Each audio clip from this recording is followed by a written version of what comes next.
तो चलिए आज का दिनचर्या शुरू करते हैं मेरे बेडरूम से। तो अभी हम आ गए हैं अपने रूम में और सोचे कि जो पूरा बेड को झाड़ देते हैं, क्योंकि मेरे हस्बैंड भी उठ गए हैं और मेरी बेटी भी उठ गई है।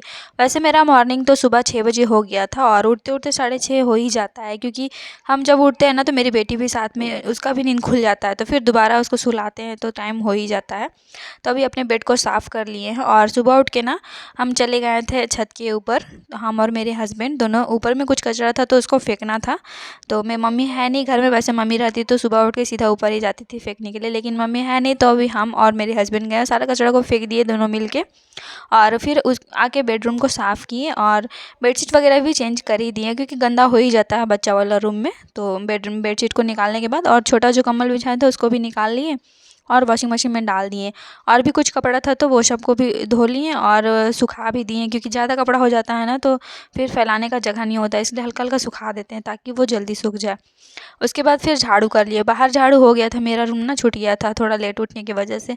और मेरी देवरानी आ चुकी है, तो वो अभी मतलब मायके गई हुई थी ना तो आ गई है, तो वो अभी खाना बना दी है। और तो अभी हम यहाँ पे पोछा वगैरह करेंगे, झाड़ू लगा लिए हैं।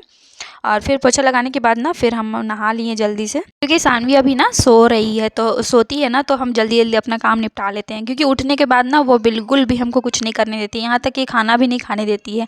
खाने बैठेंगे तो उसमें भी तंग करने लगती है, इसलिए जल्दी से हम यहाँ पे नहा लिए हैं और अभी खाना खा लेंगे जल्दी। उसके बाद फिर कपड़ा धुलेंगे। कपड़ा अभी धुले नहीं है, हमको सर्फ में डाल के छोड़ दिए हैं कपड़ा को, क्योंकि अभी मेरी बेटी सो रही है ना, इसलिए सोचे कि खा लेते हैं। और अभी ना टाइम भी काफ़ी ज़्यादा हो गया, अभी 12:30 बज रहा है दोपहर का, इसलिए भूख भी लगने लगा है काफ़ी ज़्यादा, इसलिए सोचे कि खा ही लेते हैं। और आज ना खाना मेरी देवरानी बनाई है और आज थोड़ा सिंपल तरीक़ा से बना, बिना हल्दी और तेल का, क्योंकि हमारे रिलेशन में ना कोई डेथ किया हुआ है, तो मम्मी बोली 1-2 दिन ना सिंपल ही खाना बनाओ। तो यहाँ पे देखिए दाल बना हुआ है, चोखा बना हुआ है और साथ में बथुआ का साग है और धनिया का चटनी है। तो अभी हम खाने के लिए आ गए हैं और गरम-गरम ना सिंपल खाना भी बहुत ज़्यादा टेस्टी लगता है। वैसे अभी तो ठंडा हो गया है थोड़ा-थोड़ा, फिर भी हम दाल को गरम कर लिए थे और अभी खाने के लिए आ गए हैं। और खाना खाते-खाते ना यहाँ पे हम रूम में ही आ गए थे, ताकि क्योंकि सानवी सो रही थी और घर में कोई भी नहीं है। तो जैसे ही हम खाना खाएँ ना वैसे ही सानवी उठ गई और हम बर्तन भी नहीं धुल पाए अच्छे से। तो इसको बनाने के बाद ना थोड़ा-सा वो हँसने लगी। उसके बाद फिर हम आ गए किचन में उसके लिए सैलेड बनाने के लिए।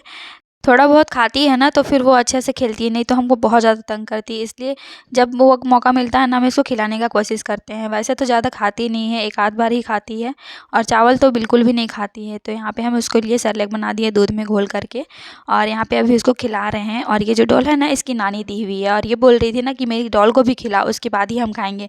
तो झूठ-मूठ का उसको भी सटाते थे, उसके बाद ही वो खाती थी।